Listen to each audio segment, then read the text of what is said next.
మీకు నిజంగా నేను విన్నర్ అనిపించుంటే I'm very very thankful and happy. ఎందుకంటే మీ అందరూ చాలా మంది మీడియాలో వచ్చింది కానీ యూట్యూబ్లో కానీ నేను సోషల్ మీడియానే చూస్తున్నా. ఇంకా అందరినీ కలవలేదు, ఏం జరుగుతుందన్న విషయం బయట నాకు తెలియలేదు. జస్ట్ కొద్ది గంటలే అయింది కాబట్టి నేను ఈరోజు మార్నింగే వచ్చిన, అప్పుడు ఫోన్ కూడా ఇవ్వలేదు నాకు. సో నేను విన్నర్ అని, నేను విన్నర్ అవుతాను నమ్మిన వాళ్ళు, yes I'm a winner in your hearts and I'm happy. ఎందుకంటే మీరు నమ్మిండ్రు కాబట్టి.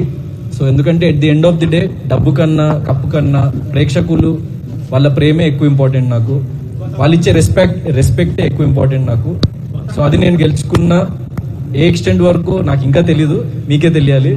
So I'm happy for that.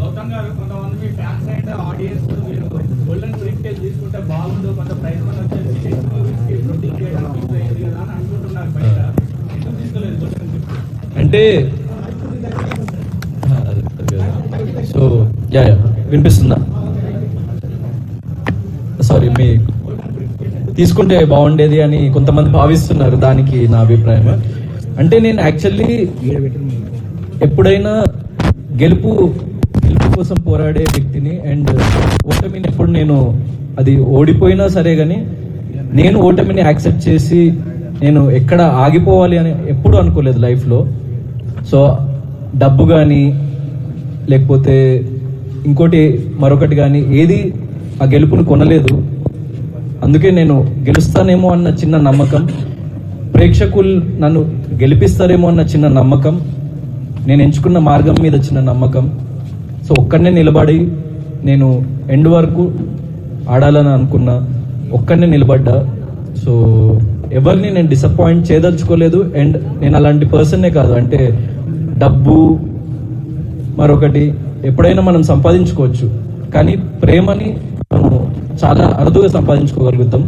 So నేను దానికోసమే ప్రజలు నా మీద పెట్టుకున్న నమ్మకాన్ని నేను ఒమ్ము చేయొద్దని అనుకొని నేను గోల్డెన్ బ్రీఫ్ కేస్ తీసుకోలేదు. And I'm proud that I did take that and I'm happy. అంటే నువ్వు నిజంగా సెకండ్ వస్తావు తీసుకో అని నాకు డైరెక్ట్గా చెప్పున్నా కూడా నేను తీసుకునేవాడిని కాదు. ఎందుకంటే ఓటమిని యాక్సెప్ట్ చేసే పర్సన్ నేను ఎండ్ వరకు పోరాడాలి అని అనుకునే వ్యక్తిని, అంతే.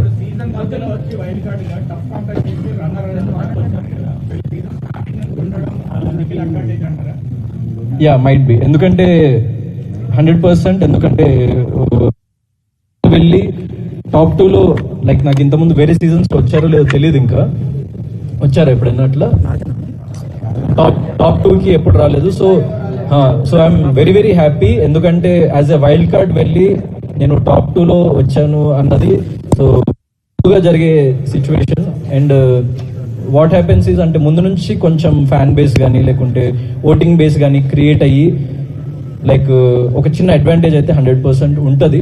కానీ నేను వాళ్ళందరినీ కూడా క్రాస్ చేసుకుని అక్కడి వరకు వెళ్ళా కాబట్టి I'm happy for that achievement.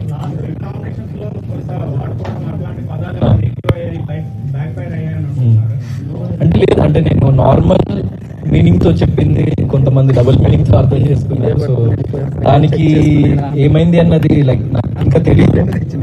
What ever it is అంటే లైక్ మీకే తెలియాలి వాట్ హ్యాపెండ్ అవుట్ సైడ్ అన్నది. దానికి క్లారిఫికేషన్ కూడా నెక్స్ట్ డేనే ఇవ్వడం కూడా జరిగింది హౌస్ లో. సో ఐఎమ్ ఇంకా డైజెస్ట్ చేసుకోవాలి, ఇంకా నాకు తెలియదు ఏమేమి జరిగింది అన్న విషయాలు. ఏంటండి